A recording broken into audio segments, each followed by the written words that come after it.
თაფლის, ვარდის და კიტრის. შეიძინეთ დათუნია სუნამო, სამყლობს ყლაპავდნენ და უშვებდნენ ბუშტებს. ქართველი კაცის. მოგესალმებით ძვირფასო მეგობრებო, ჩვენ ისევ შევიკრიბეთ YouTube სივრცეში, რათა განვიხილოთ და გაგაცნოთ ახალი პროდუქტი. ახალი პროდუქტი ეს შეიძლება თქვენთვის იყოს, თორე ჩვენთვის ეს ძალიან ნაცნობია. ვიმყოფებით ჩვენ მეგობარ YouTube არხთან, ფშიკ-ფშიკთან, რომელთანაც შეგიძლიათ შეიძინოთ ეს არაჩვეულებრივი სუნამოები. ეხლა ჩვენ რატო შევიკრიბეთ აქ? ჩვენმა მეგობარმა ფშიკ-ფშიკმა გთხოვა ჩვენ ესეთი რაღაც, მე არ ვარ კომპეტენტური ამ ამბავშიო და თუ შეგიძლიათ ბატონო საშა მობრძანდეთ და აგვიხსნათ რას ნიშნავს ზოგადად სუნამო. ჩვენ დღეს განვიხილავთ 4 სუნამოს მეგობრებო, იმიტომ რომ მეტის საშუალება ფიზიკურად არ გვაქვს, იმიტომ რომ ზოგიერთ სუნამოს იმხელა ისტორია აქვს, რომ ჩვენ ვერ ჩავეტევით ეს ფორმატი არ გვეყოფა მეგობრებო. ასე რომ დავიწყოთ, პირველ რიგში მე თქვენ გეტყვით თუ რას ნიშნავს ზოგადად სუნამო. აი დაუკვირდით, სამჯერ გავიმეორებ მე ამ სახელს და თქვენ თვითონ მიხვდებით თუ რას ნიშნავს. სუნამო. აი დააკვირდით სუნამო. სულ უნდა ნამო. სულ უნდა დაინამო. ეს იგივეა დაახლოებით რაც ცვრიან ბალახზე, როდესაც ფეხშიშველა არ გაგივლია რა, მამულიო, ეს იამბობდნენ ჩვენი ბრძენი წინაპრები. ჩვენ სულ უნდა ვინამოთ. სულ დანამულებმა უნდა ვიაროთ, რათა ერთმანეთი გავახაროთ და მეტი სიყვარული დავთესოთ ერში. ეხლა გადავიდეთ მეგობრებო მთავარზე. ჩვენ წარმოგიდგენთ და განვიხილავთ რამოდენიმე სუნამოს. ეს კაცი აქ არ უნდა იდგეს, უკაცრავად ჯერჯერობით არ შემოდის ეს თავარ როლში არ არის. ეხლა გეტყვით რაშია საქმე. აი ამ ორი სუნამოს შესახებ მინდა გითხრათ ორიოც სიტყვა. ორი მთა იყო ერთ ძველ დროს, ძველი ბერძნები სადაც ცხოვრობდნენ საბერძნეთის ტერიტორიაზე იყო ორი მთა. ერთი იყო აქეთ, მეორე იყო აქეთ. ეს კაცი, ეს ვაჟბატონი ცხოვრობდა აქეთ. ეს ქალი ცხოვრობდა აქეთ ამ მხარეს. და შუაში ცხოვრობდა ერთი ადამიანი, რომელსაც არ ქონდა იმის საშუალება, რომ ან ერთ მხარეს ამოსულიყო, ან ერთ მეორე მხარეს. ამ ორ ადამიანს, როდესაც ერთმანეთი შეუყვარდა, ჩამოდიოდნენ და ქვევით ხვდებოდნენ ერთმანეთს. ბარში ცხოვრობდა ეს ვაჟბატონი. ამ ვაჟბატონს უყვარდა ეს ქალბატონი. ხედავთ როგორც ცოტა უნდა მომისმინოთ, ეს მარტივი გასაგები არ არის. ყველაზე მართალს გეტყვით, გადაახვიეთ, კარგად მოისმენთ, კარგად გაიგოთ. მე შეკითხები ძალიან გქოთ, რო არ დამისვათ, იმიტომ რომ მე ძალიან ბევრი თემა მაქვს განსახილვები და შეკითხებს ვეღარ დაუბრუნდები უკან. ასე რომ გავაგრძელოთ. ეს ვაჟბატონი ცხოვრობდა აქ, ეს კაცი ცხოვრობდა აქ. და რო ჩამოდიოდნენ და ერთმანეთს ხვდებოდნენ, ეს უიდგა შუაში. სუშვიდგა შუაში. თან ესე იდგა, აი ხედავთ თქვენ, აი ვაზის ფოთოლია გაგერ მიფარებული, იმასთან რო დგას, რა ქვია, სპორტის სასახლესთან, დაახლოებით ეგ ვარიანტია. უკანაც თუ დააკვირდებით თქვენ, აი ნათალის სხეული აქვს, ფიგურა, აი ნათალი ფიგურა აქვს ესეთი. ხო და მოკლედ ეს იდგა აქ. ამ კაცო შეუყვარდა ეს გოგო და ეძახდა, გამომხედე ლამაზო. ეს ოდნავ თავს აქეთ ატრიალდა, შუაში ეს მურმანის ეკალივით სუიდგა რა. ერთ დღესაც ამ კაცმა გადაწყვიტა, მე ამას თავი უნდა მოჰკვეთო, ესო ჩვენ სიყვარულს შუაში ვერ ჩაუდგება და მოჰკვეთა თავი.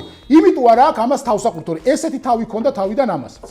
მერე შეუყვარდათ ერთმანეთს. საიდან წამოვიდა ცეკვა ქართული? ცეკვა ქართულს ჩაეყარა აი ამ ურთიერთობიდან საფუძველი და რატომ? თქვენ თუ ქორეოგრაფიული ნიჭით ბრძანდებით დაჯილდოებული ძვირფასო მეგობრებო, აუცილებლად შეატყოთ. ქალის და კაცის აი ესეთი ახლო ურთიერთობა, სადაც ხელის შეხება არ ხდება. ერთმანეთს თვალებში არც კი უყურებენ. უყურეთ ქალბატონის საით იყურება, უყურეთ კაცის საით იყურება. აი ესე მოდიან და იწყება ცეკვა. თავიდან რა მოხდა? აი ესე წრეზე დადიოდნენ. უბრალოდ წრეზე დადიოდნენ. აი ესე დადიოდნენ და მერე მუსიკაც შემოვიდა. ტირირამტამ, ტირირამტამ, ტირირამტამ, ტირირამტამ, ხალი წავიდა, ცოტა უკან კაცი გაყვა. გაუსვა. 1 2 1 2 1 2 3 4 5 6 7 8 და ტირირიმტიმტი მერე ეს გოგო ბოლოს მოტრიალდა. აი რომ მოტრიალდა, აი აქ შეწყდა უკვე ცეკვაზე ამბავი. აი ეხლა უკვე გადავიდეთ დაგემოვნებაზე რა, დასუნამოებაზე, ანუ დეგუსტაციაზე, სუნის ანალიზზე. ვიწყებთ პატარა დათუნიათი. დათუნიას უყვარს თაფლი. დათუნია დადიოდა ტყეში და იღებდა თაფლს. თაფლს ვინ წარწამოებს? ფუტკარი. ისევ მივდივართ ფუტკართან. ანუ რას აკეთებს ეს ფუტკარი? ხო, აყავს ოჯახი თავის. თაფლს რატო წარმოქმნის ფუტკარი? იმისთვის რომ აჭამოს თავის შვილებს. შენ ადამიანი მიდიხარ, იღებ ამ თაფლს და აკეთებ 1000 სისულელეს. ასე რომ თქვენ რო არ წახვიდეთ ტყეში და არ შეაკრთოთ ფუტკარი, არ დაუნგრიოთ მას ოჯახი, შეიძინეთ დათუნია სუნამო. სულს რაც შეეხება მეგობრებო, აქ თაფლის, ვარდის და კიტრის. სუნამო დაგეხამეცი, თუ დაგეხამეცი. სუნამო დაგეცა მეხი. თუ მიდიხარ დაბადების დღეზე, თუ მიდიხარ ზნედაცემულ ადამიანთან, წაუღე საჩუქრად, დაეცეს მეხი. ქართული 9 სართულიანი სუნამო. სუნამო სახში არ მოხვიდე ცოცხალი. ეს არის ქალბატონებისთვის, ვისაც ყავს მეუღლე, რომელიც არის ქართველი მოკეიფე და ისყავს აი ამ სუნამოს. როდესაც თქვენი მეუღლე ისხავს ქართულ ხორცის არომატების მქონე სუნამოს, თქვენ ქალბატონს უნდა გქონდეთ ეს, რათა ამათი შეთანხმება ისე მოხდეს, რომ ერთმანეთი არ გამორიცხონ. დიდი მადლობა. ეხლა კი ასპარეზზე შემოდის ნომერ პირველი სუნამო მსოფლიოში.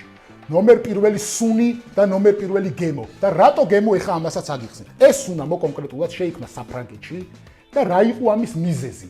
რა იყო ამის мотиваტორი ამის გამკეთებლისთვის, რომ ეს სუნამო შეექმნა? მეგობრებო, თქვენ ალბათ მულტფილმებში გაქვთ ნანახი, როდესაც 7 ჯუჯაში ჯუჯები გადაყლაპავენ საკონს და უშვებენ ბუშტებს. ეს ბუშტები იყო ბავშვების ერთ-ერთი გასართობის საშუალება. საფრანგეთის მიყრუებულ სოფელში ბავშვებს არ ჰქონდათ სათამაშო. როგორც კომუნისტების დროს ბავშვებს არ ჰქონდათ სათამაშო, ისე არ ჰქონდათ მათაც სათამაშო. ამას იგუბებდნენ პიში, სამყურობს ყლაპავდნენ და უშვებდნენ ბუშტებს, რომლის სურნელი ათბობდა და ატკბობდა არემარეს. ეხლა კი გადავიდეთ მთავარზე, მეგობრებო. საიდან მოდის სიტყვა ოდეკოლონი? მოგეხსენებათ და წეღანაც განვავრცეთ ჩვენ და ვთქვით, რომ ეს არის ოდეკოლონი, პირველი ოდეკოლონი, რომელიც შეიქმნა მსოფლიოში. 1700-იან წლებში კოლხეთის დაბლობზე ცხოვრობდა ერთი ადამიანი, ოდეკოლონია, რომელიც გაჭირვების და სიდუხჭირის გამო გადაიხვეწა საფრანგეთში საცხოვრებლად. ოდეკოლონია იყო წარმოშობით ქართველი და მუშაობდა ნაპოლეონის კარზე.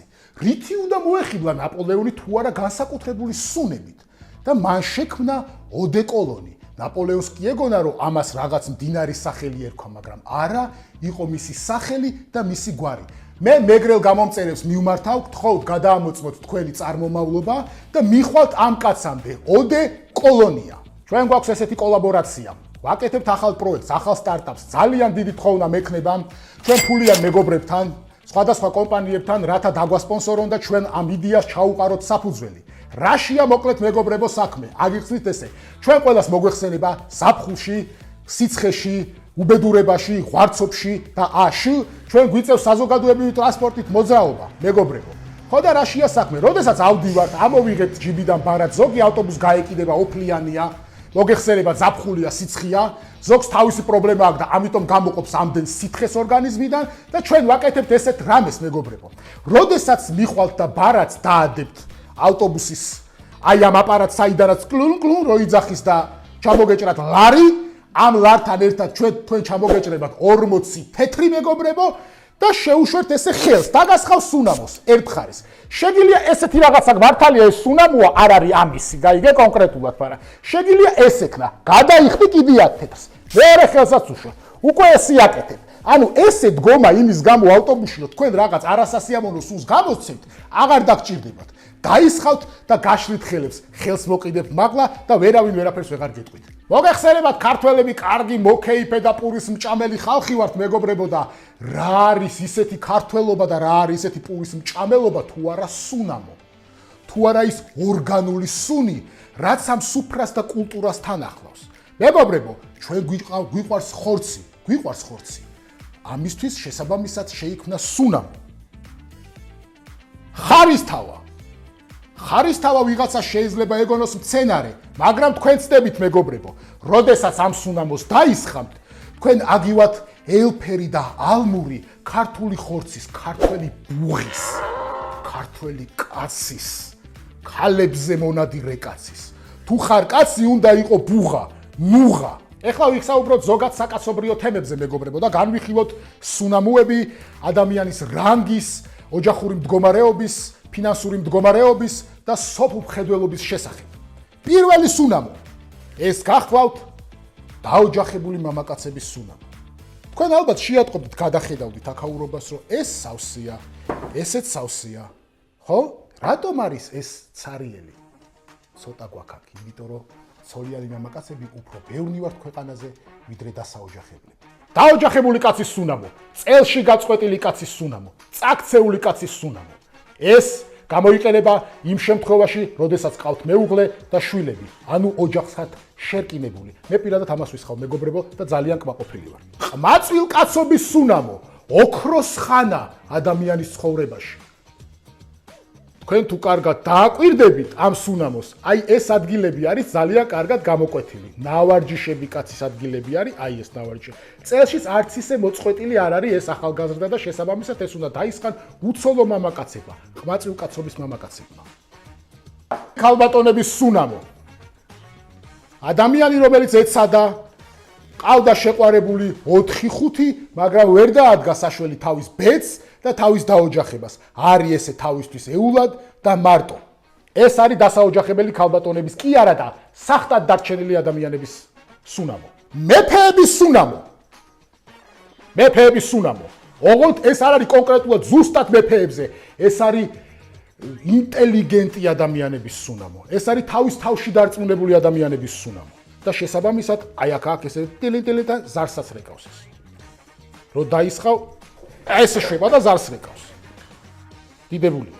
ძლეოსანი ადამიანების სუნამო. 10,000 დაიბატონე, იყავი ჩემპიონი, მიისხი, მიიპკურე. და დღეისათვის ყველაზე მთავარი მეგობრებო, ჩვენ მე და ფშიკ-ფშიკმა გადავწყვიტეთ ვაწარმოოთ ქართული სუნამო. და რას ნიშნავს ქართული? ქართველი კაცების, ოღრაში კაცების სუნამო. რომლის ტესტერი უკვე ჩვენ გვაქვს მეგობრებო, ფერსაც თუ დააკვირდებით, ცოტა ტარხუნის ფერზე დაჰკრავს და ზევიდან ცოტა ცხიმი აქვს მოგდებული. ეს ცხიმი ნიშნავს, რომ ხვარი, დაახლოებით 12-13 კილოიანი ხვარი არის შიგნით ჩაშუშული. ჩვენი მეგობარი ქიჩემბროსი გვეხმარებოდა ამ რეცეპტის წარმოებაში, კარგად დავჭერით, ჩავშუშეთ, უქენით ნიორი, ცოტა ტარხუნა და ოღრაში კაცებისთვის არის დიდებული.